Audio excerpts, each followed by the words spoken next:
आज की क्लास में जो हमारा पेपर है वो है शिक्षण अधिगम के सिद्धांत। इस पेपर के अंतर्गत जो सबसे पहला चैप्टर है हमारा वो है शिक्षण का अर्थ तथा उद्देश्य।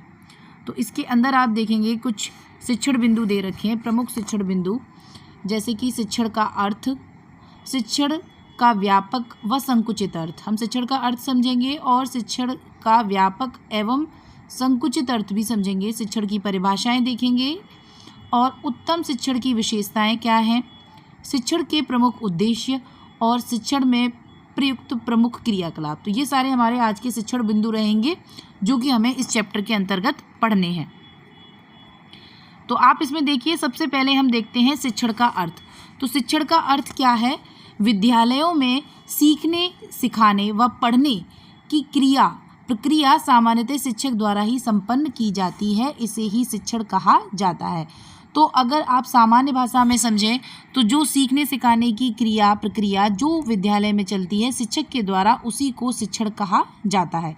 तो शिक्षण एक सामाजिक प्रक्रिया है जिसमें शिक्षक सामाजिक परिवेश में पारस्परिक सहभागिता से अपने छात्रों तक अपने ज्ञान, कौशल, व्यवहार व दक्षताओं को पहुंचाने का कार्य करता है। तो ये एक सामान्य रूप से हम शिक्षण का अर्थ जानते हैं कि जो विद्यालयों में शिक्षक के द्वारा जो सीखने सिखाने की प्रक्रिया चलती है उसी को शिक्षण कहा जाता है और ये एक सामाजिक प्रक्रिया है। इसमें शिक्षक के अंदर जो भी ज्ञान होता है वो ज्ञान, कौशल, व्यवहार, दक्षताओं को अपने छात्रों तक पहुंचाने का कार्य करता है।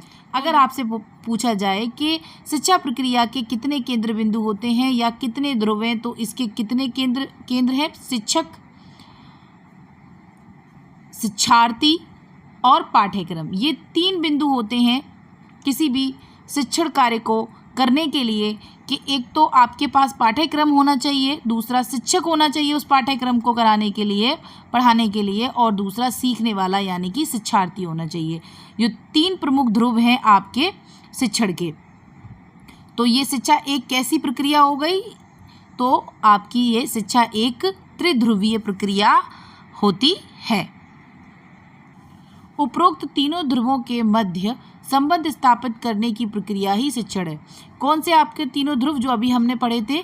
पाठ्यक्रम, शिक्षक और शिक्षार्थी। इन तीनों के बीच में जो भी संबंध स्थापित होता है उसी को हम क्या कहते हैं? शिक्षण कहते हैं। आगे देखिए, तीनों पक्षों के मध्य संबंध स्थापित करने का कार्य शिक्षक अपने शिक्षण के माध्यम से करता है। शिक्षण में इन तीनों पक्षों का होना आवश्यक है। शिक्षण का सामान्य अर्थ अगर आप देखेंगे तो शिक्षण का सामान्य अर्थ होता है ज्ञान प्रदान करना, तथ्यों का बोध कराना। किसी को ज्ञान प्रदान करना ही शिक्षण का सामान्य अर्थ है, अगर आप शॉर्ट में समझना चाहते हैं तो। क्लासरूम में, विद्यालय में, कक्षा कक्ष में जो भी क्रियाएं चलती हैं शिक्षक के द्वारा छात्रों को ज्ञान प्रदान करने के लिए, वो सब कुछ आपका शिक्षण के अंतर्गत आता है। आगे देखिए, शिक्षण और अधिगम एक दूसरे से संबंधित हैं। शिक्षण तब तक अधूरा है जब तक सीखने वाले में अपने प्राप्त ज्ञान को जीवन में प्रयोग करने की क्षमता न उत्पन्न हो। शिक्षण शब्द का प्रयोग प्राचीन काल से होता रहा है और इसकी सफलता सीखने वाले द्वारा प्राप्त अर्जित ज्ञान पर निर्भर है। शिक्षण उस समय ही होता है जब कुछ सीखा जाता है। कहने का तात्पर्य ये है कि जो आपने शिक्षण कार्य किया है, छात्रों को जो भी सिखाने का प्रयास किया है, वो तभी सफल माना जाएगा शिक्षण जब छात्रों ने उसको सीख लिया है, उस ज्ञान को उन्होंने प्राप्त कर लिया है और उसका अपने व्यवहारिक जीवन में प्रयोग किया है, तभी वह शिक्षण सफल माना जाता है जब छात्र ने उच्च शिक्षण से कुछ ज्ञान अर्जित किया हो। आगे देखिए, शिक्षण का व्यापक व संकुचित अर्थ। तो शिक्षण का सर्वमान्य अर्थ बताना अत्यंत कठिन है। शिक्षा की भांति शिक्षण के भी 2 अर्थ हैं, व्यापक अर्थ व संकुचित अर्थ। तो सबसे पहले हम देखते हैं शिक्षा का व्यापक अर्थ। व्यापक अर्थ में शिक्षण मनुष्य के जीवन में निरंतर चलने वाली प्रक्रिया है। बिल्कुल सही बात है, जैसे शिक्षा आपके जीवन पर्यंत चलती रहती है, उसी तरीके से जब आप कुछ ना कुछ सीख रहे हैं तो आपके जीवन में शिक्षण भी जीवन पर्यंत चल रहा है, जिसके अंतर्गत सभी वस्तुएं, वातावरण, साधन, माध्यम व घटनाएं व्यक्ति को जन्म से मृत्यु तक कुछ ना कुछ सिखाती हैं। परिवार, विद्यालय, समाज, वातावरण, उद्योग, सिनेमा, राजनीति, कला व साहित्य प्रत्यक्ष व अप्रत्यक्ष रूप से मनुष्य को कुछ न कुछ शिक्षण प्रदान करते हैं। इस प्रकार के शिक्षण में औपचारिक व अनौपचारिक दोनों प्रकार के साधनों से व्यक्ति जीवन भर सीखता रहता है। तो यहाँ पर आप समझेंगे कि व्यापक अर्थ में क्या होता है। व्यापक अर्थ में शिक्षण में औपचारिक व अनौपचारिक दोनों प्रकार के साधनों से व्यक्ति जीवन भर सीखता रहता है। तो ये तो हो गया शिक्षण का व्यापक अर्थ, जो कि मनुष्य के जीवन पर्यंत चलने वाली प्रक्रिया है। अब देखते हैं हम शिक्षण का संकुचित अर्थ। तो संकुचित अर्थ में आप देखेंगे कि संकुचित अर्थ में बालक को ज्ञान, सूचना, जानकारी व परामर्श देना ही शिक्षण है। जो भी ज्ञान, जो भी सूचना, जो भी जानकारी दी जाती है बच्चे को, वही आपकी शिक्षण के अंतर्गत आती है। ये है इसका संकुचित अर्थ। यह शिक्षण पूर्व नियोजित व नियंत्रित होता है। ये पहले से ही प्री प्लान्ड होता है कि हमको क्या पढ़ाना है, कैसे पढ़ाना है। बालक को कुछ निश्चित वर्षों तक ही दिया जाता है। इसमें केवल औपचारिक साधनों का प्रयोग होता है। तो आपको व्यापक और संकुचित अर्थ में अंतर स्पष्ट हो गया है। आपका व्यापक अर्थ के अंतर्गत क्या होता है। व्यापक अर्थ के अंतर्गत आपका औपचारिक अनौपचारिक दोनों प्रकार के साधन हैं, और इसमें आपका सिर्फ औपचारिक साधनों का प्रयोग होता है। निश्चित समय के लिए ये चलता है ये शिक्षण कार्य, जो संकुचित अर्थ में आप समझेंगे। तो हमने शिक्षण का व्यापक और संकुचित अर्थ दोनों तरीके से समझ लिया। अब हम शिक्षण की कुछ परिभाषाएं देख लेते हैं। जैसे कि डॉक्टर माथुर के अनुसार शिक्षण का अर्थ शिक्षार्थी को ऐसे अवसर प्रदान करना है जिनसे शिक्षार्थी अपनी अवस्था एवं प्रकृति के अनुरूप समस्याओं को हल करने की क्षमता प्राप्त कर सकें, वह स्वयं योजना बना सकें, शैक्षिक सामग्री इकट्ठी कर उसे सुसंगठित रूप में प्रयोग कर सकें तथा लक्ष्य को प्राप्त कर सकें। तो ये परिभाषा डॉक्टर माथुर के अनुसार है शिक्षण की। आगे और भी परिभाषाएं दे रखी हैं। जैसे रॉइन्स के अनुसार दूसरों को सीखने के लिए दिशा निर्देश देने तथा अन्य प्रकार से उन्हें निर्देशित करने की प्रक्रिया को शिक्षण कहते हैं। उत्तम शिक्षण की विशेषताएं। उत्तम शिक्षण छात्रों में सीखने की तीव्र इच्छा जागृत कर उन्हें विकास की ओर बढ़ाता है। योकम व सिम्पसन ने अच्छे शिक्षण की निम्नलिखित विशेषताएं बताई हैं। अच्छे शिक्षण में वांछित सूचनाएं प्रदान की जाती हैं। यह आदेशात्मक न होकर निर्देशात्मक व जनतंत्रीय आदर्शों पर आधारित होता है, अर्थात हर छात्र महत्वपूर्ण होता है। तो ये हम उत्तम शिक्षण की विशेषताएं पढ़ रहे हैं। इसमें सबसे पहला है आपका अच्छे शिक्षण में वांछित सूचनाएं प्रदान की जाती हैं, यानी कि जो सूचनाएं जरूरी हैं वही प्रदान की जाती हैं। यह आदेशात्मक ना होकर निर्देशात्मक होता है, वह जनतंत्रीय आदर्शों पर आधारित होता है, अर्थात हर छात्र महत्वपूर्ण होता है। इसमें सीखने वाला स्वयं सीखने के लिए प्रेरित होता है। अच्छा शिक्षण शिक्षक व छात्रों के सहयोग पर आधारित प्रगतिशील होता है। उत्तम शिक्षण में छात्रों की कठिनाइयों को जानकर उन्हें दूर करने का प्रयास किया जाता है। इसमें छात्र सदैव क्रियाशील रहते हैं तथा उनकी अंतर्निहित क्षमताओं का पूर्ण विकास होता है। यह प्रेरणात्मक व सृजनात्मक होता है।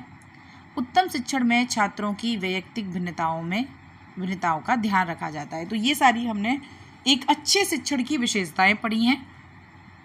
आगे देखिए शिक्षण के प्रमुख उद्देश्य। तो शिक्षण के प्रमुख उद्देश्य में आप देखेंगे कि आज शिक्षण का मुख्य व महत्वपूर्ण उद्देश्य सीखने की प्रक्रिया को बाल उपयोगी, रुचिकर, आनंददायी, प्रभावी, व्यवहारिक व बोधगम्य बनाना है, जिससे बच्चे अपनी क्षमता के अनुसार विषय वस्तु को अच्छी तरह से समझ सकें तथा उसका समय पर प्रयोग कर सकें।